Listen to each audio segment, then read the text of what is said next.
are joined now by Jeff Risdon. He is the managing editor for the Draft Wire. Jeff, how are you this morning? Good to be with you guys. Thanks for having me on. Jeff, good morning. Good morning.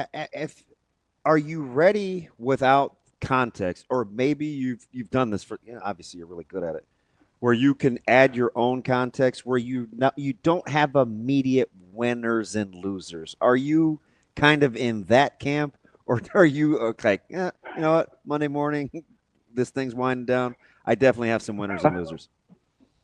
So I'm actually writing the draft winners as we speak. I take a little break from this talk to y'all. I got to be straight about that. I wanted to process a little bit because it's a long week when you're down there, and there's not a lot of sleep because you're going out and I'm an older guy. I'm typically in bed by like 9:30, and that's like when I'm going to have dinner when I'm down there. So. Had a nice little, I live about 3.5 hours away, nice car drive home, and sort of my thoughts. I'm trying to write them all out today. But there was definitely some winners and some losers. Probably the biggest winner is any team that doesn't need a quarterback, because it's not a good year to need a quarterback is the long and the short of it. Let me ask you something. I was making this case a couple weeks ago. I unfortunately, sometimes I go down these TikTok rabbit holes, and I was listening to some McShay and some Orlovsky stuff, and I found it interesting with 1 through 3 in quarterbacks. And the general consensus coming into Indy was, okay, who's going to be 3? I've got a couple of guys now on the national level that now say 3 to 2 is just as close as 1 to 2. Do you believe with Shedur's inactivity and Dart's activity that 3 is much closer to 2 than we think? I think it probably is. Shedur, just the feedback you get on him, there's so many questions, and he didn't even try to answer any of them while he was in Indy, and I think that's frustrating a lot of folks. Look, as a passer, I actually like him better than Cam Ward. Cam Ward has some pretty significant questions for me as a passer and as a processor of information. And I don't really have those issues with Shedur. I kind of like his tape quite a bit, actually. My worry with Shedur is, he's been under Deion's thumb for so long, and he's not really doing anything to try to stake out on his own. I think that's a mistake on his camp's part. But yeah, Dart has done nothing but impress this entire offseason. I saw him down in Mobile. Saw him this weekend. He's a sharp guy, comes across as very polished, and he's got sort of the Bo Nix thing where, people hold his early college career against him probably more than they should. And that happened with Bo Nix last year. And you saw what happened once he got to the Denver Broncos. He was fantastic. I think if you just watch Ole Miss, and there is a stigma against Lane Kiffin's offenses as well, but Dart certainly helped himself a lot in this process. There's no doubt about that. Jeff, I want to stay right there because I think this is interesting. And maybe you would be doing something different if you had an answer for this, or maybe you have an answer and you're just good at what you do, so you like to do it. But how would you gauge it, right? It's this ambiguous kind of subjective thing, but it with quarterbacks. If you were doing interviews and it wasn't just kind of this quote unquote underwear Olympics, what does Jeff Risdon look for when he's looking for, can someone lead a franchise with just true competitive stamina? I think one of the things you want to see is, do they have charisma? Do they have confidence in themselves and their answers? Is it natural for them? Or can you see them like scrolling through the Rolodex in their head of like, okay, this is the answer my agent told me I need to say in this situation. And we get those guys, believe me, there's a lot of them. But yeah, you want that. You kind of want a guy who's like at ease, can go off the cuff a little bit. Look, a lot of the answers are basically the same, and you want to put your own individual spin on it. Dart did a good job of that. I think a guy like Seth Hennigan from Memphis, who doesn't get a lot of love, did a really good job of that in his interview as well. Just coming across as very natural, very easy to get along with. That's something that last year Michael Penix and Drake May both had that quality. I think that helped them in the draft process and is going to help them be better NFL players. Well, May obviously look very good. We'll see about Penix, but he will be the guy in Atlanta going forward. None of the guys here, including Ward or Sanders are close to those guys in terms of prospect grade in my book. But, you do get a little bit of that confidence from Ward. He's a bit of a quieter guy. Mm-hmm. But, yeah, you definitely want that, just like being comfortable being yourself and being comfortable being around a diverse crop of people, because that's the way the NFL is, man. You're going to be dealing with, dudes from, that speak Cajun more than they speak English, and then dudes from Canada and dudes from New York, guys from all over the place. You got to be able to connect with those people on a personal level. And if you don't have that, it's very hard to succeed in the NFL. And you can try to get a feel for that in the interviews that we get to do. So I promise we'll talk about something other than quarterbacks in a minute here. But I did want to ask about, because there was a guy in particular that I've sort of thought was interesting. He didn't throw very well in Jalen Milroe. But are you surprised that he didn't go through some of the physical testing where that may have been an area where you could say, hey, no, look, this is sort of the athletic template you can draft and get something of value out of that pick? Like, did that surprise you at all?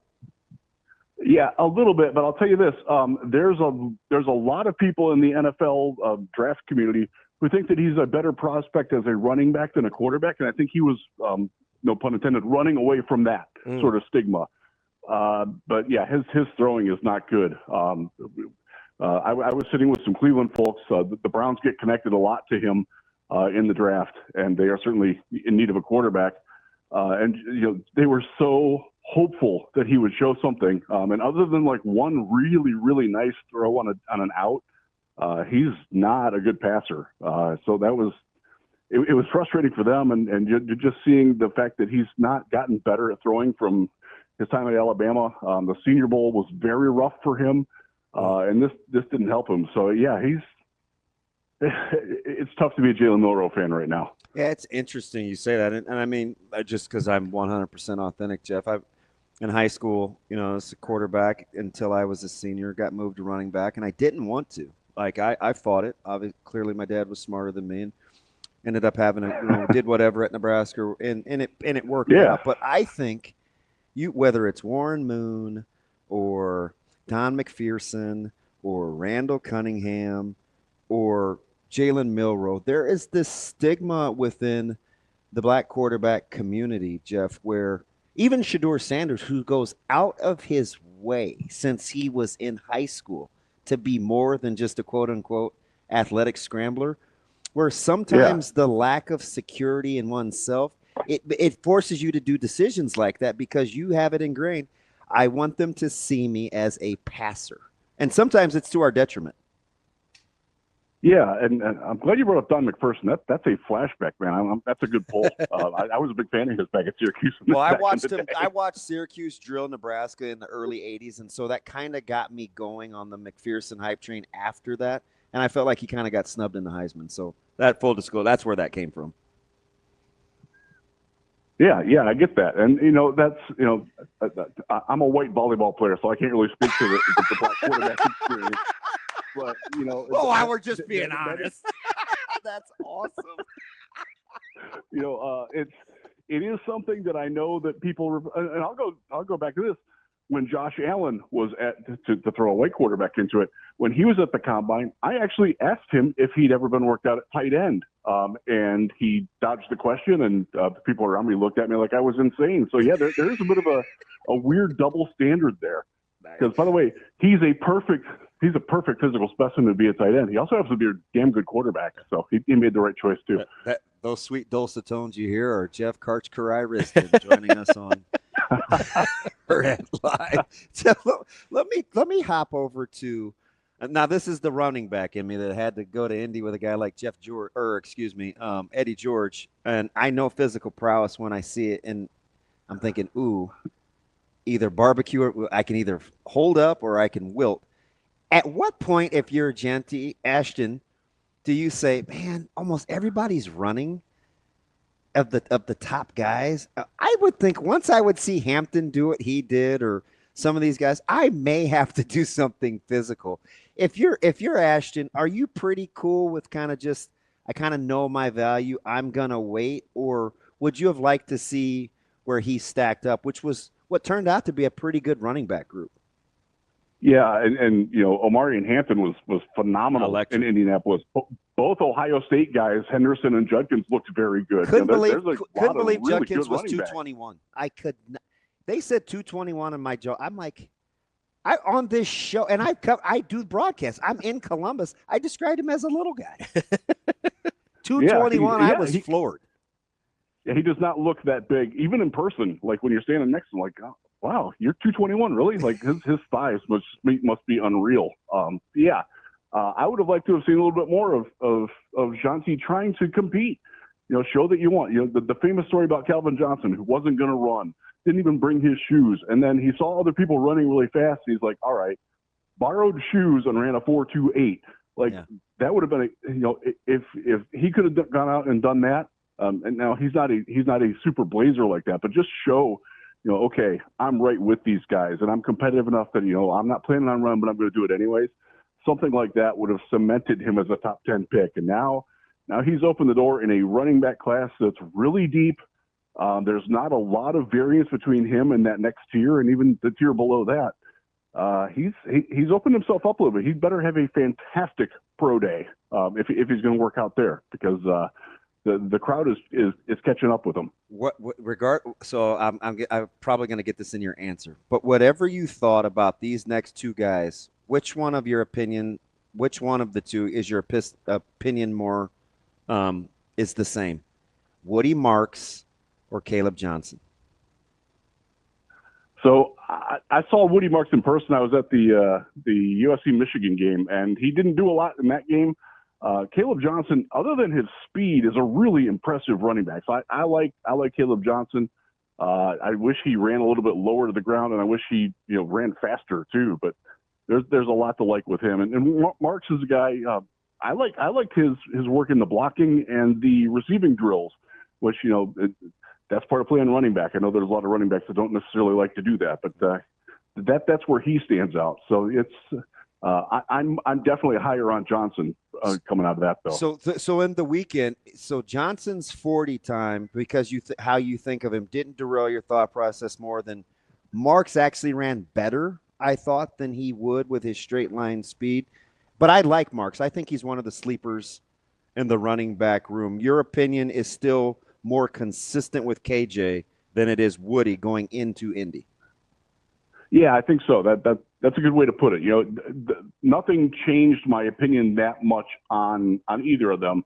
But yeah, Johnson's speed was, and that was one of those where we're sitting up in the media section in Lucas Oil Field, and we're all looking at each other like, wow, that was not good, guys. So I'll tell you what, he's the guy that was in that conversation to be running back 2, maybe running back 3.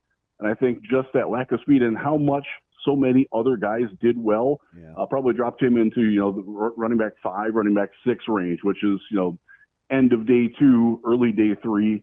Although just one of the takeaways that I had is there's a lot of teams that need a running back. It's not a good free agency class at all. So they might actually get bubbled up. I know one of the pundits made news when he had 3 first-round running backs in a mock draft. I think there's going to be 2. I think Judkins and Hampton are securely in the first round. I think you're going to see a lot more on day 2, like that, maybe late second, early third round than there's been in recent years too. Jeff, we've talked about the running backs where I think most people think it's a fairly deep running back class.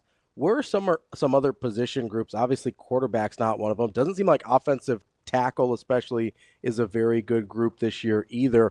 Where are some of the groups that you think there's not only some depth, but also some high-end level guys?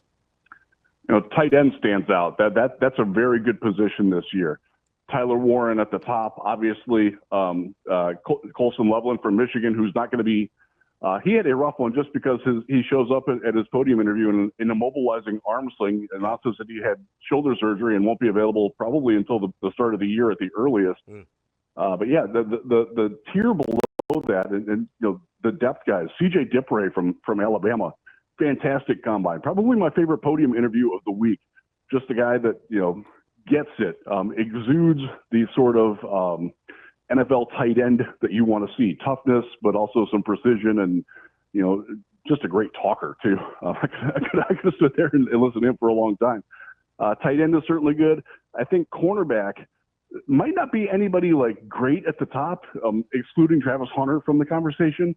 But there's a lot of guys. Maxwell Harrison from Kentucky, who was the fastest guy in Indianapolis, and he's got some impressive game tape too. Yeah, especially when he played as little as he played. Yeah. Yeah, did flawlessly in the coverage drills that they did. I think cornerback. It's a good year to need a cornerback in day two, whether you need a slot or an outside guy, and even some guys that can play that hybrid safety cornerback role. I thought there were a couple of bigger corners. Azaria Thomas is one of them who can do that sort of thing, and there's a market for that. Interior offensive line. Again, this is not a position that's top heavy, but man, there's a lot of guys from rounds 2 through 5 that are going to play a very long time in the NFL coming out of this one. And this is that's another spot where it hasn't been all that strong in recent years in the draft. This is sort of a year to restock that. And I think a lot of the tackles that are going to move inside, guys like Wyatt Milam from West Virginia, he was a fantastic tackle. The arm length and the way he's cut just doesn't translate to tackle very well. He's a very enthusiastic guy going in to play center or guard, and I think he's going to do very well at that. And there's a few of those guys that are kicking inside. One of the big debates was Will Campbell. I think he's a tackle. I would leave him at tackle. Because I think he and Donovan Jackson, who ironically played guard at Ohio State before he kicked out to left tackle, I think they're the two best tackles in this class, and it's not even close. And it's really not a bad tackle class. It's just there's no Lane Johnson, there's no Jason Peters, there's not that guy in this class. But no Orlando Pace to go to a guy who beat me up when I was in high school. That's that's my standard. I didn't see Orlando Pace 2 there. It's funny that you bring up Orlando Pace. He had brought he was with his son on a recruiting trip in Madison last year at the same time I was with my kiddo, and I stood next to him. And even though he now looks more like a power forward than he does a Hall of Fame tackle, he is still a massive individual. To hear that he beat up on you, I don't know, man. You might be selling yourself short with the volleyball thing. Yeah, well, quick story. He was a freshman when I was a senior, and we played the same conference. He went to Sandusky High School in Sandusky, Ohio, my original hometown, and he just destroyed everybody. By the way, he started as a right tackle because they had a left tackle who happens to be my cousin Jonathan Pollum, who was a 3-year starter at left tackle at Ball State, and kept him out of the lineup at left. Yeah, that was not good. So as a volleyball playing. Definitely not football player, defensive end. I was 6'3", about 184 at that time, and I wasn't even a speed bump for Orlando. That was a rough day. Pleasantly surprised by our two fellow really, really good wideouts. I got to go back and watch Iowa State's quarterback tape too, especially post gambling scandal. But with what Higgins and those guys were able to do testing-wise, did it change your opinion on wide receiver one? Because I actually think, Jeff, that is the most fluid position of who's going to be one, even more so than running back or quarterback, at least in my opinion. Yeah, there's definitely some dealer's choice going on with that. And quarterback play matters a lot. You certainly saw it with Noel and Higgins coming out of Iowa State. Both those guys have had fantastic off seasons. You see it with the Maryland guys, Ty Felton and Caden Prather. They're not in competition to be number one, but you're wow, they had a real quarterback at Maryland. These guys could be a lot more dangerous. And I think that reflects, sort of on the programs that they come from, and you got to not hold that against them. But yeah, it's a weird year at wide receiver. Again, Travis Hunter probably going to be the top on a lot of draft boards, even if he doesn't play it. By the way, I think he's a corner first. He's special at corner. Wide receiver, he's really dang good, but I think you can find guys that can also do what he does a little bit easier than you can what he does at cornerback. His instincts and footwork and coverage is just unreal. But yeah, wide receiver, this is going to be one of those years where you can place prop bets on who's the first and the over under for spots. And I'm not touching any of those at wide receiver because it's wide open. So, Jeff, I wanted to ask you about a couple wide receivers here because we had two guys that had some of the stranger combines that I've seen in a while, just in terms of their overall profile. One of them you mentioned, Caden Prather, really good 40 time, pretty mediocre explosive numbers, which was pretty strange. And then the other one is Tez Johnson from Oregon. Yeah, what? Terrible physical profile, very average speed, incredible explosion and agility. Like, what do you do with those two guys where their numbers don't even seem to make sense within themselves? And just to go further on Johnson, he had a really poor 40 time. He ran 4.51 at 154 pounds, but he had the highest time to GPS. He plays 4.11. Yeah, like in the drills, he had the highest miles per hour. In actual running, he had the highest miles per hour of any wide receiver, but once it took him a little bit to get to that top speed and he couldn't sustain it. I don't know what you do with him, honestly, because again, I saw him in person. I was at Michigan versus Oregon. He's electrifying, but he's so small. He is almost the exact same size as my 16-year-old volleyball playing daughter, and it's really tough to project that into an NFL. Yeah. Let me ask you something, Jeff. Of guys that in their different positions, and it's going to lead me to my follow-up question.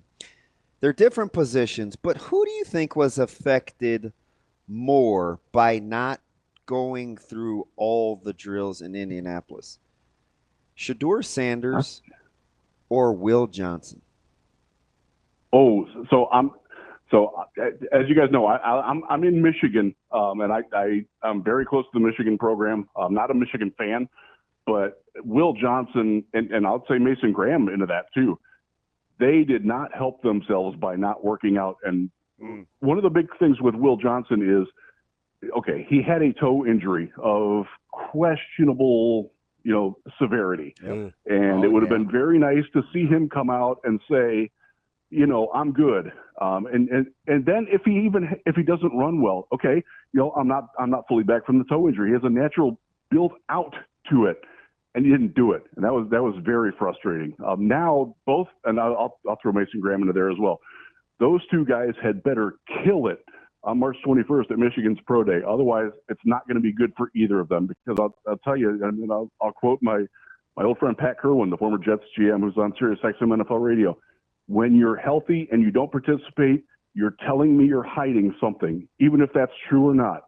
And they both are hiding things that I don't think they wanted to have questioned. And look, Will Johnson, fantastic playmaker. I tend to think he's a little bit overrated to begin with. He's a guy that exploits bad quarterback play. If you watch him against good teams, he gambles for the big play, but he will give them up. He gives up a lot of soft completions. I would have loved to have seen him compete and dispel some of that, and he didn't do it, and that's very frustrating. Whether it's a guy like Ransom or Starks or even an Awari, is there a position that you're willing to overlook production and give the benefit of the doubt? Yeah, and that's a Shamar Stewart question too. From Texas A&M. Yeah. And even Derek Harmon from Oregon as well. I think a lot of it really depends on the usage in the school. Like at Texas A&M, Shamar Stewart playing inside, like that's not where he's going to play in the NFL. So you have to train yourself a little bit to not like, okay, why is he playing a 3-tech when Mississippi State has no right tackle? And you're playing them on the ends. Like it's easy to see why they didn't win the SEC East, even though they had really good talent. Wide receiver is another one where Jalen Knowles is a good example. Didn't have great numbers, but okay, was he used properly? Ty Felton from Maryland is the same way. Like he's an outside speed receiver. You used him as an underneath gadget guy. Like you have to be able to contextualize why they don't have the numbers. It's not like he was putting balls on the ground or anything. I think that's really important. That's why we watch the film. That's why I'm bleary-eyed from staring at a computer screen all day watching these guys. Let me get you out of here on this with a couple of Nebraska guys that clearly helped themselves in terms of money made for you we're kind of extrapolating, just having fun since I've laughed halfway through the little anecdotes this segment. Who helped themselves out more financially, Ty Robinson or Thomas Fidone? Oh, Fidone definitely did a lot for himself. By the way, he was a really good podium interview. I did not know a lot about him going in. So he's a guy that certainly helped himself. But Ty Robinson is a guy, as a Detroit Lions fan, I would love to see him in Detroit in those middle rounds. I think he's a great fit for what they want to do. Just, lunch pail, attitude, energy, positive energy, and looks pretty good on the field too. But I think Fidone, just, my goodness, I need to watch more of him now. And when you're a lesser known guy like him, if you can do that to people like me, you're doing that to people in the NFL too. They're like, maybe I need to look a little bit longer at this guy. So I think he had a very good combine. Yeah, the record length, 6'4", 243. What was it about his delivery that had you captivated? Because around here, he's pretty authentic, and I think sometimes that had gotten him in trouble. But he's the guy that if I was going to back alley, he's probably a top 4 or 5 guys I would choose to go with. I like the fact that he knew who he was and didn't run away from that. You get sometimes where you get guys that are like, they have a little bit of that reputation and they're going to try to be squeaky clean and, play it straight. And he didn't do that. He let out who he was. And, I think that plays very well, especially with teams like the Eagles and the Lions and the Texans, teams that have former players as coaches, or very strong team-centric, tough cultures like that. They're going to love him a lot more because of that. I'm telling you, he's the guy on the town where, they go and Affleck's like, hey, man, I need you to go someplace with me. We're going to hurt some people. And Fidone's answer would be, whose car are we taking? I love it. That's what he would say. So in other words, he's a Dan Campbell guy, Jeff. Absolutely. Jeff, we appreciate the time. Hope you get a little sleep this week as you catch up, and we'll look forward to that winners list over at the Draft Wire. We appreciate your time, buddy. My pleasure. Thanks, guys. Thanks, Jeff.